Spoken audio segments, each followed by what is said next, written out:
Bonjour à tous, bienvenue pour cette nouvelle vidéo. Aujourd'hui on va parler du combat co-principal de l'UFC 282 qui aura lieu le 11 décembre et qui opposera Paddy the Baddy Pimblett contre Jared Gordon. J'en profite pour vous dire une chose, ça fait pas longtemps que nous avons lancé Suplex MMA, nous sommes deux dans ce projet, nous sommes présents sur les différents réseaux sociaux que sont Twitter, Instagram, TikTok et évidemment YouTube. Donc voilà, donc si vous aimez notre travail, si vous aimez ce qu'on fait, les actualités, également les petites previews entre guillemets, donc les annonces de combat, et bien n'hésitez pas à vous abonner, n'hésitez pas à aimer cette vidéo, n'hésitez pas également à partager, ça nous donnerait beaucoup de force, ça nous ferait vraiment plaisir.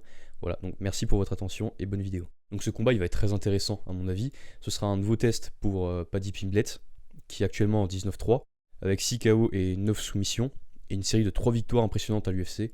Donc on voit que c'est quelqu'un qui est capable de finir ses adversaires, puisqu'il a quand même 15 victoires par finition sur ses 19 victoires. Et donc on voit que c'est quelqu'un qui est capable de vite finir ses opposants au premier round, 2 victoires au premier round à l'UFC et une victoire au deuxième round. Donc ce qui prouve que c'est un véritable chien de guerre, hein, si je puis me permettre, si je peux utiliser cette expression. Donc un chien de guerre dans le sens où c'est quelqu'un qui est capable de brawl, c'est-à-dire d'envoyer, de faire de la boxe un peu, on va dire un petit peu sale entre guillemets, avec des techniques assez atypiques et des crochets un peu larges, tout ça. Mais il est aussi, comme c'est un combattant très complet, il a aussi de très bonnes amenées au sol, basées sur un style de judo et un grappling, un sol très redoutable, comme on l'a vu contre Jordan Leavitt. Pour moi, c'était vraiment la preuve que Paddy Pimblett a vraiment un potentiel dans la catégorie des poids légers, puisque le combat se fera dans la catégorie des poids légers. Pour moi, c'était vraiment la preuve qu'il était capable d'amener quelque chose, tant par son striking, par son pied-point, qui on l'a vu déjà, est assez redoutable, même très redoutable, mais aussi par ses amenés au sol de judo qui sont atypiques, qui surprennent régulièrement les adversaires.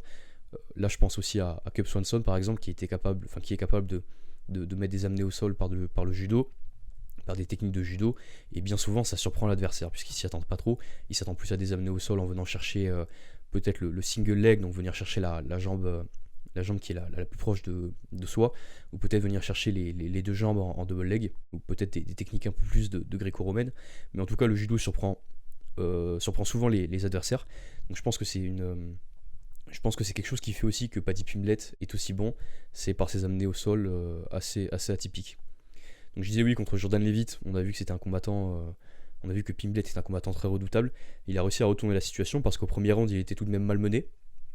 Même si dans les 40 dernières secondes, il a réussi à inverser un petit peu la tendance, à se retrouver au-dessus et à commencer à envoyer des bonnes frappes en ground and pound à Leavitt. Mais on a vu que tout de même en clinch, au sol, tout ça, des fois c'était un petit peu chaud pour Pimblett. Voilà. Jared Gordon de son côté il est en 19-5 avec 6 KO, 2 soumissions et 11 décisions. Donc on voit que lui c'est un combattant qui est un peu plus dans la gestion du combat.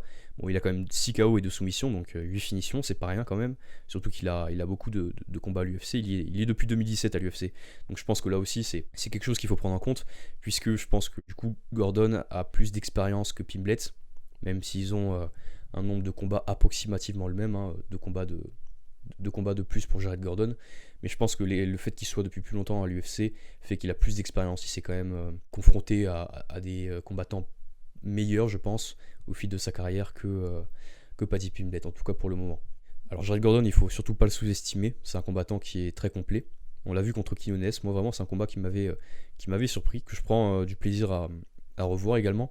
On a vu que Jared Gordon est capable d'un striking, d'un bon striking contre Quinones quand même, c'était pas rien. Il n'avait pas l'avantage d'allonge et pourtant il touchait quand même bien. Même si à plusieurs reprises, pareil, il s'est fait peur. Donc je pense que ce sera aussi une composante à prendre en compte.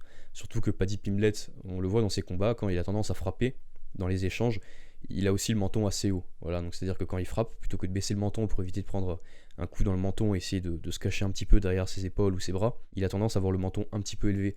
Ce qui fait qu'il peut se faire attraper. Bon après voilà, ça reste un combattant de très très haut niveau. Donc ça va être un nouveau test pour le prometteur Paddy Pimblett, qui est déjà une star, il n'est même pas encore dans le classement des poids légers, et pourtant il est déjà en combat principal. Il est même devant Ponzinibbio et Robbie Lawler, en tout cas au niveau de la chronologie des combats. Donc je pense que ça va être très intéressant, très très intéressant. Moi personnellement, je verrais peut-être Paddy Pimblett l'emporter, dans la mesure où je pense qu'il a plus d'aptitudes, il a des meilleures aptitudes physiques à mon avis. On voit contre Jordan Leavitt, encore une fois je prends l'exemple de ce combat, mais on l'a vu contre Jordan Leavitt, il est vraiment fort, il est puissant en tout cas, pour arrêter Pour arrêter les amener au sol, il est vraiment bon, ce qui vient d'une force, on va dire, du haut du corps principalement, hein, au niveau des dorsaux. Et son striking également, un striking qui est très très affûté, qui est assez original, et encore une fois, ses amenés au sol qui peuvent surprendre. Jared Gordon a peut-être quelque chose à faire, dans la mesure où, comme je l'ai dit, c'est un striker assez bon, et en plus de ça, lui aussi il est très bon pour mettre la pression, coller l'adversaire contre la cage et l'amener au sol, et une fois qu'il est au sol, hein, il est capable vraiment de garder cette pression, de maintenir le combattant au sol, ce qui n'est pas forcément quelque chose de très évident, et c'est pas tous les combattants qui parviennent à maintenir cette pression même au sol, mais lui y arrive, il est capable d'envoyer des ground and pound assez impressionnants. Voilà.